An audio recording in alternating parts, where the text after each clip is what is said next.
Kali ini kau pengen bahas tentang manusia yang paling beruntung, karena banyak sekali di ayat di Al-Quran bicara tentang itu ya. Seperti misalkan contoh surat 87 Al-A'la ayat 14-15-nya. Qad aflaha man tazakka wa dzakara isma rabbih fasalla. Atau juga Quran surat 91 Asy-Syams ayat 9 dan 10. Qad aflaha man zakkaha wa qad khaba man dassaha. Sungguh beruntung orang yang menyucikannya. Ini dia teman-teman. Kau pengen ingetin ya. Orang itu biasanya memang rajin mengisi ember pahalanya sendiri. Ibarat bayangin kita punya ember lah ya buat nampung pahala kita. Tapi kadang orang itu cuma rajin ngisi tapi lupa ngecek ember pahala kita bocor atau enggak. Karena jangan sampai kita udah bawa nih selama hidup, kita ingat alhamdulillah udah isi pakai sholat tahajud, pakai sedekah, pakai zakat, pakai puasa dan lain-lain. Begitu disetor di hadapan Allah, lah nggak ada, ternyata bocor. Apa yang bisa bikin bocor? Salah satunya adalah masalah di hatinya. Makanya di situ disebutin qad aflaha man zakkaha, sungguh beruntung orang yang menyucikannya. Cuman masalahnya kadang ini dia, perbandingan antara penyakit fisik lawan penyakit hati ya. Orang sakit fisik sembuh tidak sembuh, tua atau muda, pria atau wanita, ujung-ujungnya sama, mati ya. Tapi sambil di dunia yang ngerasain sakitnya, dosa berguguran. Atau kalau dosanya udah habis, derajat diangkat. Sedangkan disebutkan ya dalam hadis, kalau misalkan orang sakit itu Allah mencabut 3 hal dari dirinya. Cahaya di wajahnya, senyumannya, keceriaannya, dan yang ketiga adalah dosa-dosanya. Ketika dia sembuh, dikembalikan yang 2, yang 1 tidak. Yang dikembalikan adalah keceriaannya, cahaya di wajahnya, dosanya tidak dikembalikan. Bisa jadi gara-gara sakit itu lebih terjamin surganya daripada yang sehat tapi lalai. Masya Allah teman-teman. Cuman bedanya, penyakit fisik itu ketika udah kena, udah magugurin dosa, meninggal, demi Allah penyakitnya nggak ikut. Misalkan mohon maaf ya, tumor sebesar apa, begitu meninggal, dihidupkan, dibangkitkan kembali, ikut tumornya? Enggak, demi Allah utuh. Jangan gitu deh, mohon maaf ya, meninggal dalam kecelakaan lalu lintas, terlindas, pejitnya, ususnya kemana-mana gitu ya. Begitu nanti dibangkitkan kembali, utuh demi Allah, nggak berantakan. Itu penyakit fisik ya. Kalau penyakit hati, sambil di dunianya kena nggak kerasa, kadang merasa nikmat, malah merasa senang, dipuji, dikagumi sampai dia lupa diri. Dan ketika wafat, penyakitnya ngikut, harus dipertanggungjawabkan. Apa yang bikin kamu sombong? Ngerasa pintar, ngerasa hebat, dari mana memang otaknya, dari mana Allah titipkan ilmunya itu? Dari Allah semuanya.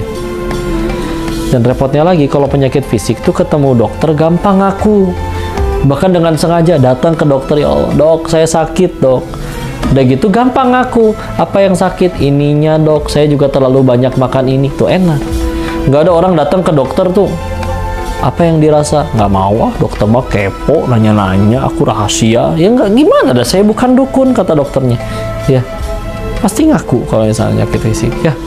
Tapi kalau penyakit hati, udah nggak ngerasa sakit, begitu pengen ada yang nyembuhin, saudaraku, sahabatku, nggak boleh gitu, itu namanya sombong. Siapa yang sombong? Hah? Oh, lebih galakan dianya tuh, padahal lagi pengen diobatin dia teh ya. Sehingga ini bahaya teman-teman, alhamdulillah. Jangan sampai ember pahala kita habis, bocor. Iya puasa, iya, tapi ibadah yang lain segala macam dilakuin, tapi ya Allah malah bikin kita misalnya jadi kotor hati, ngerendahin orang, ngerasa diri lebih suci. Enggak. Ada santri nanya waktu itu, kelas 3 atau 4 SD ya, nanya, kenapa saya udah jaga sholat bahkan ditambah yang sunnah, sehari nambah setengah halaman hafalan baru aja susah banget. Sedangkan teman saya, jangankan yang sunnah, 5 waktu aja bolong-bolong, kadang sambil dosa, tapi sehari bisa nambah 4 halaman hafalan Al-Quran baru. Maka dia nanya, kok bisa hafalan dia berhasil, saya gagal? Maka guru kami waktu itu menjawab, orang yang hafalannya berhasil adalah yang dengan hafalannya dia tambah takut sama Allah. Daripada misalkan dititipin cepet, Allah yang nitipin sebetulnya, tapi gara-gara itu dia lupa bahwa hafalan itu ujian, Terus gara-gara itu dia malah jadi sombong, nggak dijadiin imam ngambek. yang jadi imamnya dijulitin sambil nggak ngucap mulutnya mah, tapi dalam hati, alah bacaan kayak gitu bagusan dia saya. Alhamdulillah. Ada orang yang sambil ngapalin Al-Ikhlas nggak hafal-hafal sambil nangis, ya Allah dosa saya mungkin terlampau banyak sampai engkau tidak izinkan hamba bisa hafal surat sependek ini. Nangis, ampun ya Allah. Meninggal pas lagi kayak gitu ngapalin Al-Ikhlas, husnul khotimah insya Allah. Daripada misalkan hafal 30 juz tapi jadi sombong, ngerasa diri lebih suci, lebih mulia dari orang lain. Kalau tidak dipanggil Fulan Al-Hafiz, ngambek, kenapa Al-Hafiznya tidak disebut? Nah, kita pengen ya kembali Idul Fitri ini kita kembali diampuni oleh Allah, pengen pulang menyelesaikan Idul Fitri dalam keadaan diampuni dosa-dosanya oleh Allah. Yuk ingat lagi, ngaji ibadah tujuannya bikin kita tambah tahu kelemahan diri, bukan malah makin jago nyari kelemahan orang. Tuh yang itu tuh yang kafir, yang itu tuh yang bidah, yang itu tuh yang masuk neraka. Nggak lihat diri, apalagi kita meninggal nggak ditanya kelakuan orang. Dan jangan lupa maafin orang-orang ya. Salah satu ciri bersih hati kan mudah memaafkan, nggak gampang ngambek, nggak gampang marah. Maka untuk itu semoga selama ini kita ngaji jadi manfaat. Kau pengen ngucapin mewakili diri sendiri dan juga teman-teman keluarga besar dari Bang Muamalat, Masya Allah, pengen ngucapin minal aidin wal faizin, mohon maaf lahir dan batin, maafin segala salahnya Koko, kesalahan kami semua, dan semoga Allah ridho mengumpulkan kita kembali dalam berkahnya, rahmatnya, dikumpulin di surga.